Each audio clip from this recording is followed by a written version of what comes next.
ফাহুয়া ফি আইশাতির রাদিয়া ফি জান্নাতিন আলিয়া, সুউচ্চ জান্নাতের মধ্যে থাকবে।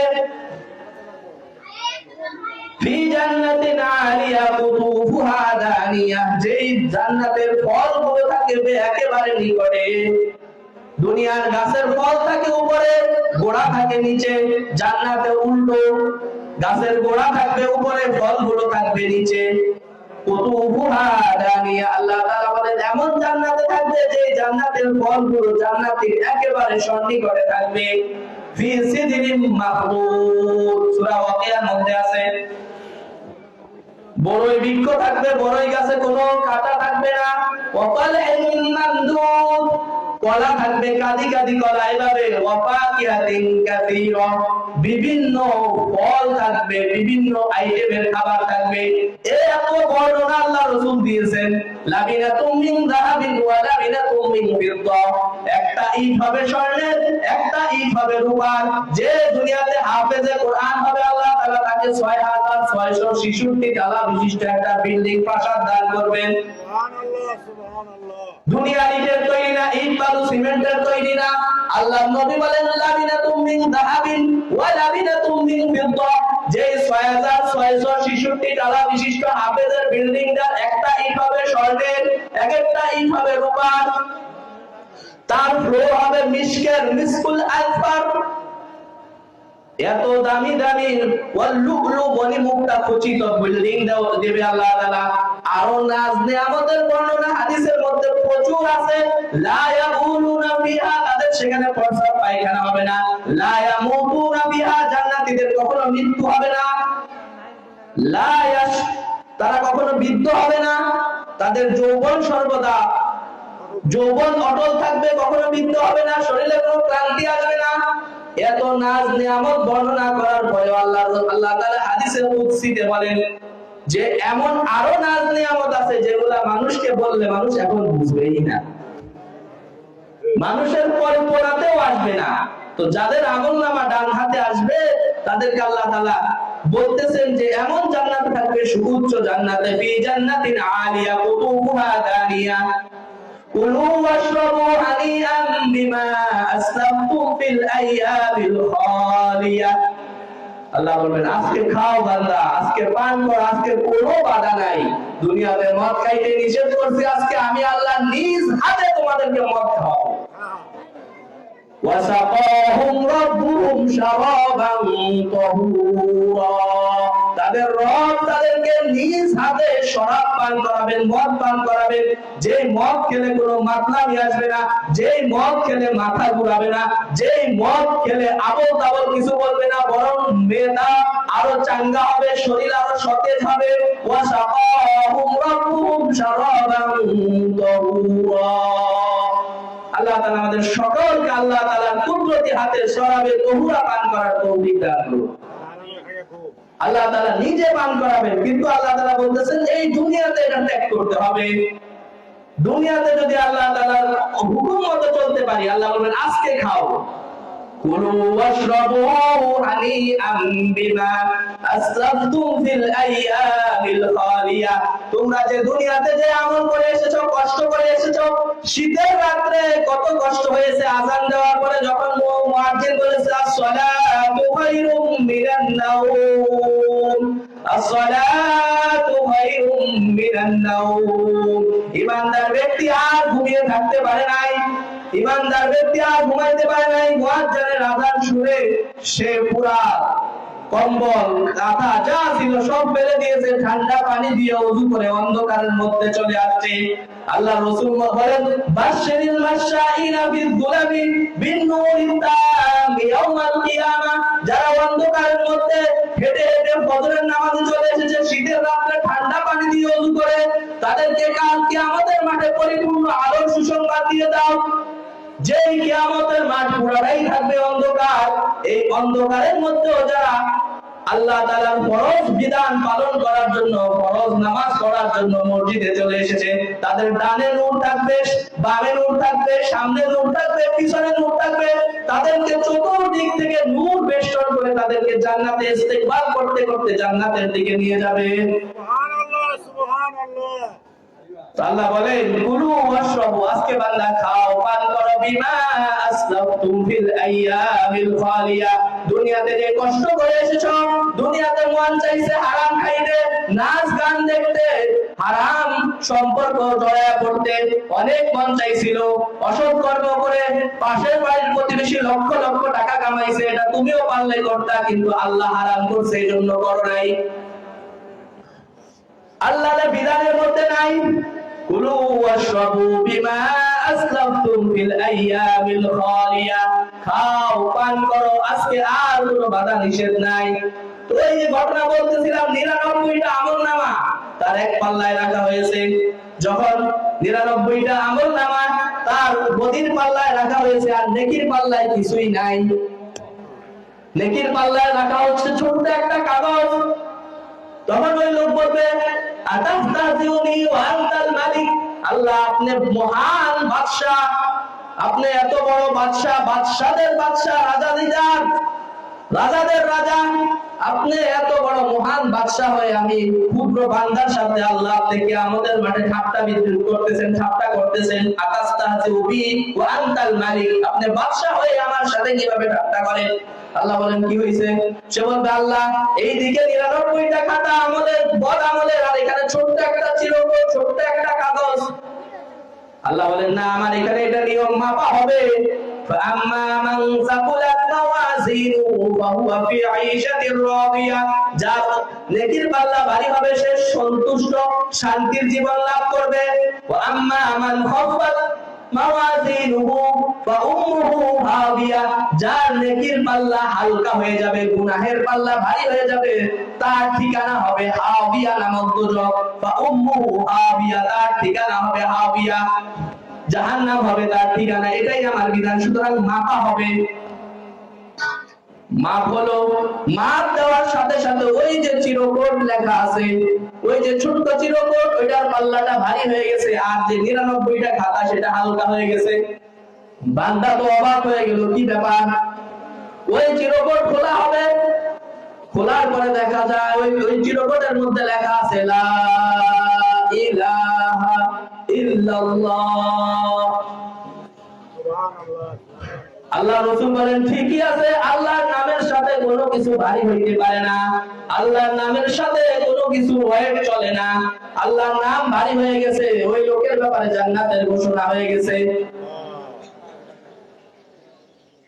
আর যাদের বাম হাতে আমলনামা দেওয়া হবে, আম্মা মান উতিয়া কিতাবাহু বিশিমালি, যাদের বাম হাতে আমলনামা দেওয়া হবে তারা বলবে ইয়া লাইতানি লাম উতা কিতাবিয়া, হায় আফসোস আজকে যদি আমাকে আমলনামা দেওয়া না হইতো। ইয়া লাইতাহা কানাতিল কাদিয়া, হায় মৃত্যুই যদি শেষ হইতো, মৃত্যুর পরে যদি আর কোনো এই হিসাব কিতাব জান্নাত জাহান্নাম না আসতো, কতই না ভালো হইতো। হালাকা আন্নি মালিয়া, আমার সম্পদ সব ধ্বংস হয়ে গেছে।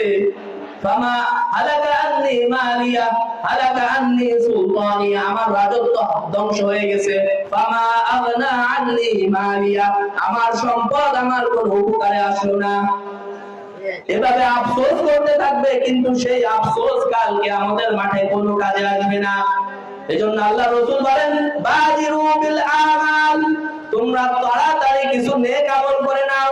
ওই দারিদ্রতা আসার আগে, যেই দারিদ্রতা মানুষকে ফাকরান মুসিয়া, যেই দারিদ্রতা মানুষকে আল্লাহকে ভুলিয়ে দেয়, ওই বার্ধক্য আসার আগে, যে বার্ধক্যের কারণে মানুষ ইবাদত থেকে অক্ষম হয়ে যায়, ওই ধনাঢ্যতা আসার আগে, যে ধনাঢ্যতা দেয় ধন সম্পদ মানুষকে অহংকারী করে তোলে, এই অবস্থাগুলো আসার আগে আগে তোমরা আমল করে নাও। নেক আমল যত বেশি করব, তত আল্লাহ তাআলা আমাদেরকে জান্নাতের মধ্যে উঁচু মর্যাদা দান করবেন। আল্লাহ তাআলা বলেন ওয়াল আসর, পৃথিবীতে সময়ের কসম খেয়ে আল্লাহ তাআলা বলেন, ছোট্ট একটা সূরা 30 পারা, ইন্নাল ইনসানা লাফি খুসর, সমস্ত মানুষ ক্ষতির মধ্যে আছে। এই পৃথিবীতে যত জিন ইনসান আছে সবাই ক্ষতির মধ্যে আছে। ইল্লাল্লাযীনা আমানু ওয়া আমিলুস সলিহাতি ওয়া তাওয়াসাউ বিল হাক্কি ওয়া তাওয়াসাউ বিস সবর। এখানে এই আয়াতের মধ্যে, এই সূরার মধ্যে, সূরা আসরের মধ্যে চার শ্রেণীর লোক ব্যতীত আল্লাহ তাআলা বলেন সমস্ত মানুষ ক্ষতির মধ্যে আছে। ইল্লাল্লাযীনা আমানু, যারা ঈমান এনেছে তারা ক্ষতির মধ্যে নাই। ওয়া আমিলুস সলিহাত, এবং নেক আমল করে। ওয়া তাওয়াসাউ বিল হক, নেক আমল করার পাশাপাশি একে অপরকে সত্যের দাওয়াত দেয়, হকের প্রতি দাওয়াত দেয়। ওয়া তাওয়াসাউ বিল হক ওয়া তাওয়াসাউ বিস সবর, এবং হকের কথা বলতে গেলে, সত্যের কথা বলতে গেলে, ন্যায়ের কথা বলতে গেলে কিছু বিপদ আপদ আসবেই, বিপদ আপদ আসবেই। তখন একজন আরেকজনকে সবরের দাওয়াত দেয়, সবরের কথা বলে। বেলাল রাদিয়াল্লাহু তাআলা আনহুকে এত বেশি নির্যাতন করা হচ্ছিল, ওনার মনিব উমাইয়া বারবার ওনাকে প্রহার করতেছে আর বলে যে তুমি মুহাম্মাদের ইলাহকে পরিত্যাগ করো। আর বেলাল রাদিয়াল্লাহু তাআলা আনহু বলতেছেন আহাদ আহাদ আহাদ, যতই প্রহার করতেছে আর উনি বলতেছেন আহাদ আহাদ আহাদ, আল্লাহ এক আল্লাহ এক। আর ওনাকে প্রহার করা হচ্ছে, ছোট ছোট বাচ্চাদেরকে নিয়ে দেওয়া হচ্ছে। দেখেন আল্লাহ রাসূল ওই পাশ দিয়ে যাচ্ছেন আর দেখতেছেন বেলালকে নির্যাতন করা হচ্ছে ইসলাম গ্রহণের কারণে। ইসলাম গ্রহণের কারণে বেলালকে নির্যাতন করা হচ্ছে। আল্লাহ রাসূল বলেন ইসবিরু ইয়া বেলাল, বেলাল ধৈর্য ধারণ করো, বেলাল ধৈর্য ধারণ করো, বেলাল ধৈর্য ধারণ করো। এমন একদিন আসবে এই ইসলাম কোন পৃথিবীর বুকে কাঁচা পাকা যত ঘর আছে সব ঘরের মধ্যে এই ইসলামকে আল্লাহ তাআলা ঢুকিয়ে দেবেন। সুবহানাল্লাহ সুবহানাল্লাহ। আজকে আমরা কত দূরে বসে আছি। মক্কা মদিনা থেকে বাংলাদেশে ইসলাম চলে আসছে। আল্লাহ রাসূল যে বলে গেছেন ভবিষ্যৎবাণী, আল্লাহ রাসূল বলেন লা ইয়াবকা বাইতু ওয়াবারিন ওয়ালা মাদারিন ইল্লা আদখালাহুল্লাহুল ইসলাম। এমন একটা সময় আসবে বেলাল, যেই সময় কোনো কাঁচা পাকা ঘর খালি থাকবে না। ইল্লা আদখালাহুল্লাহুল ইসলাম, সব ঘরে আল্লাহ তাআলা ইসলামকে প্রবেশ করিয়ে দিবেন। বিআইজি আজিজিন আও বিদিল্লি দালিলিন, কেউ ইজ্জতের সাথে ইসলাম গ্রহণ করবে, কেউ বেইজ্জতি হয়ে বাধ্য হয়ে ইসলাম গ্রহণ করবে, কোনো ঘর বাকি থাকবে না। আল্লাহ রাসূল বেলালকে বলেন ইসবিরু ইয়া বেলাল, বেলাল সবর করো। আল্লাহ তাআলা বলেন এই চার শ্রেণীর লোক ব্যতীত সবাই ক্ষতির মধ্যে আছে। ইল্লাল্লাযীনা আমানু ওয়া আমিলুস সলিহাত ওয়া তাওয়াসাউ বিল হাক্কি ওয়া তাওয়াসাউ বিস সবর, যারা ঈমান আনে, নেক আমল করে। নেক আমল হলো যা করণীয় তা করা, যা বর্জনীয় তা বর্জন করা। খুব নেক আমল করলাম কিন্তু বর্জনীয় কাজ ছেড়ে দিলাম না, তাহলে অর্ধেক নেক আমল হলো।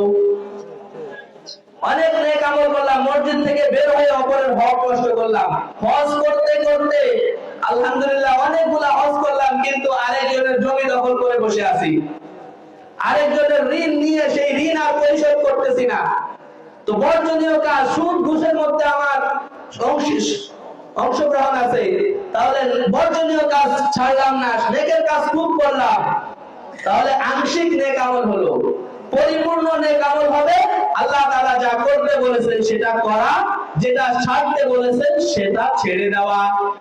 ওয়া আমিলুস সলিহাত, তাহলেই পরিপূর্ণ জান্নাতের অধিকারী হতে পারবো। আর এটাই হচ্ছে চূড়ান্ত সফলতা।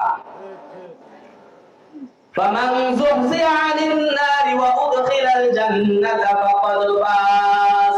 আল্লাহ তাআলা বলেন যাকে জাহান্নাম থেকে বাঁচানো হলো, জান্নাতে প্রবেশ করানো হলো, ফাকাদ ফাজ, সেই প্রকৃত সফলকাম।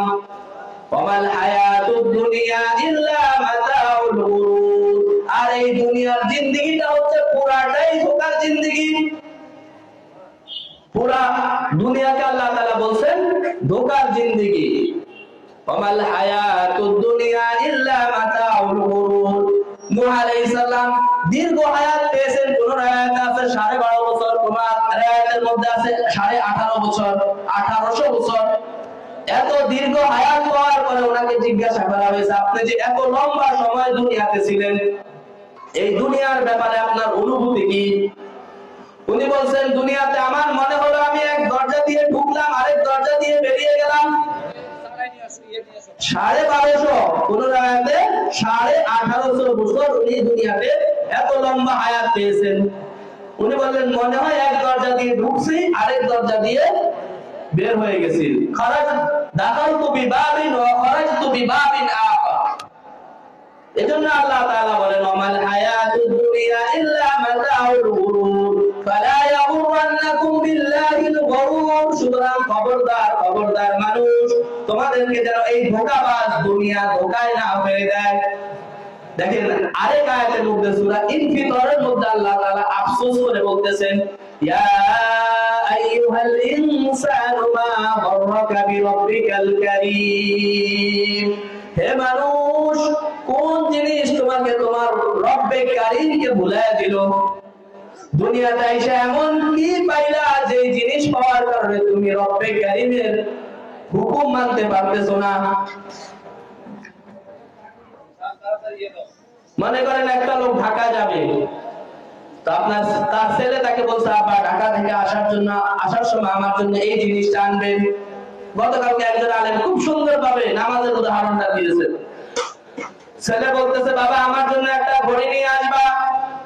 বাবা খাইতেছে, ছেলে মনে করায় দিছে। ঘুমানোর সময় বাবাকে আবার মনে করায় দিছে, বাবা তুমি কিন্তু ঢাকা থেকে আমার জন্য একটা ঘড়ি নিয়ে আসবা। সকালে যখন ঢাকায় যাওয়ার আগে বাবা নাস্তা করতেছে, তখনও বাবাকে সন্তান মনে করায় দিতেছে, বাবা আমার জন্য ঢাকা থেকে একটা ঘড়ি নিয়ে আসবা। যখন বাবাকে গাড়িতে উঠায় দিতেছে, তখনও বলতেছে, বাবা মনে আছে তো আমার জন্য কিন্তু ঢাকা থেকে একটা ঘড়ি নিয়ে আসতে হবে। বারবার মনে করায় দিছে। বলেন এই পিতা কি ঘড়ি না এনে আমি থাকতে পারবে? সে ঘড়ি অবশ্যই নিয়ে আসবে। কেন? বারবার স্মরণ করায় দিছে সন্তান, বাবা অবশ্যই আমার জন্য ঘড়িটা নিয়ে আসবা।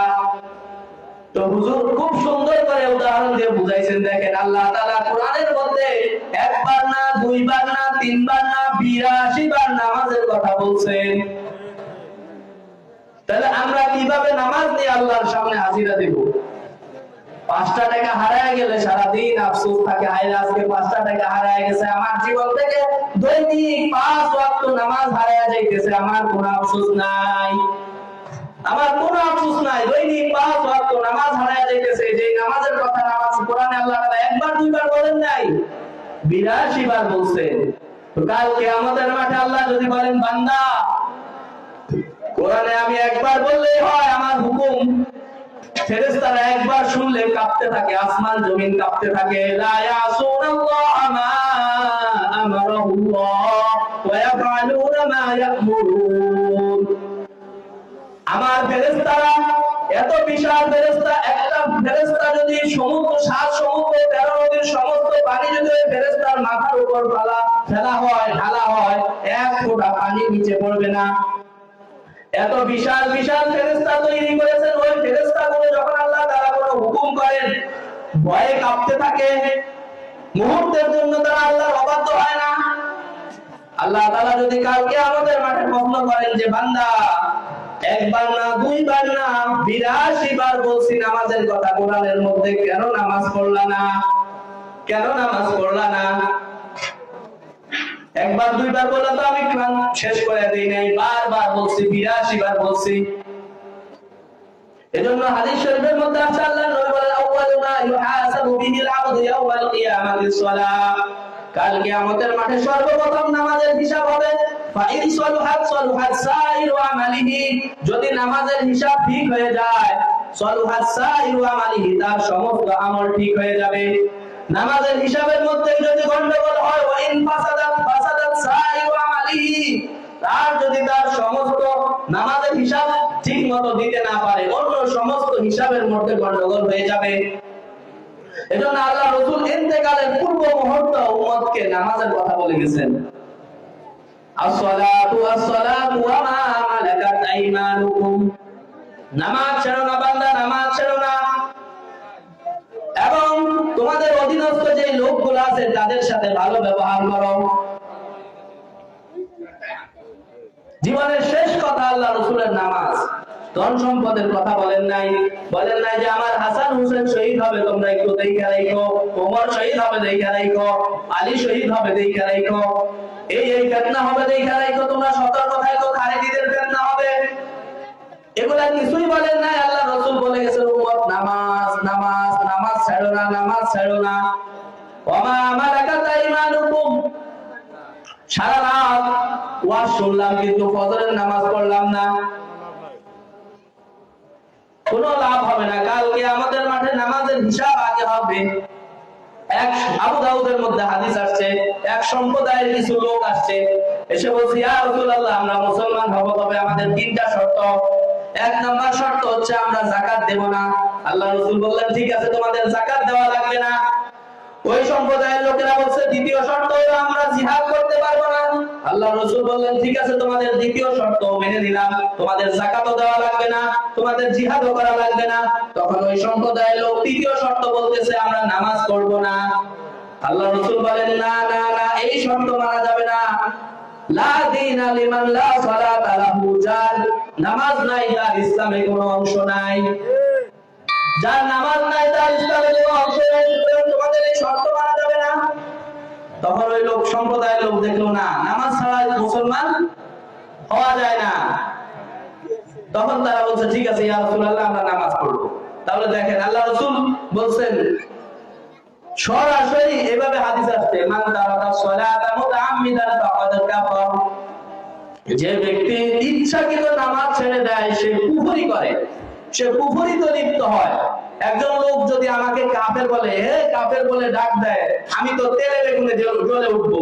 কিন্তু রাসূলের হাদিস দেখেন, আল্লাহ রাসূল আমরা কত নামাজ ইচ্ছা করে ত্যাগ করতেছি, ছেড়ে দিতেছি। মান তারাকা সালাতা ফাকাদ কাফার, যে ব্যক্তি ইচ্ছা করে নামাজ ছেড়ে দেয় সে কুফরিতে লিপ্ত হয়। এজন্য আমরা নামাজ ছাড়বো না ইনশাআল্লাহ। 5 ওয়াক্ত নামাজ পড়ার জামাতের সাথে নামাজ পড়ার চেষ্টা করব। আল্লাহ তাআলা আমাদেরকে তৌফিক দান করুন। যেখানেই থাকি না কেন কিয়ামতের মাঠের প্রথম প্রশ্ন হচ্ছে নামাজ। নামাজের হিসাব ঠিক তার জিন্দেগি ঠিক, নামাজ বেঠিক তার সব বেঠিক। এটাই হচ্ছে সর্বপ্রথম আমল। ঈমানের পরে সর্বপ্রথম হিসাব হবে নামাজের। ইল্লাল্লাযীনা আমানু ওয়া আমিলুস সালিহাত ওয়া তাওয়াসাউ বিল হক, সত্য সাধ্য অনুযায়ী সত্য কথা বলতে হবে, হকের কথা বলতে হবে। আল্লাহ তাআলা বলেন ওয়ালতাকুম মিনকুম উম্মাতুন ইয়াদউনা ইলাল খায়র, তোমাদের মধ্যে একটা জামাত এমন থাকা দরকার যারা হকের কথা বলবে। লা ইয়াখাফু ফিল্লাহি লাওমাতা লাইম, কোন নিন্দুকের নিন্দার ভয় করা যাবে না, হকের কথা বলতেই হবে। একবার আল্লাহ তাআলা জিবরাইল আলাইহিস সালামকে বলছেন আনিল মাদিনাতা কাদা ওয়া কাদা, যাও অমুক শহরকে ধ্বংস করে দিয়ে আসো। জিবরাইল আলাইহিস সালাম আসলেন, ওই পুরো শহরটা ধ্বংস করে দিবেন। আয়েশা দেখেন সেখানে এক বুজুর্গ ব্যক্তি খুব ইবাদতে মশগুল।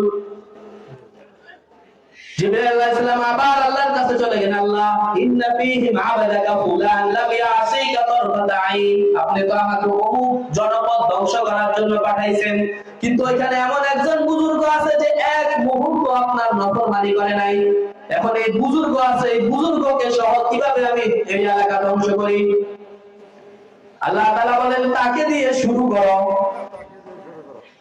তাকে দিয়ে ধ্বংসলীলা শুরু করো। কেননা আমার বান্দারা নফরমানিতে লিপ্ত, আমার বান্দারা নফরমানিতে লিপ্ত, কিন্তু সে বাধা দেয় না, তার কপালের মধ্যে একটা ভাঁজও পড়ে না।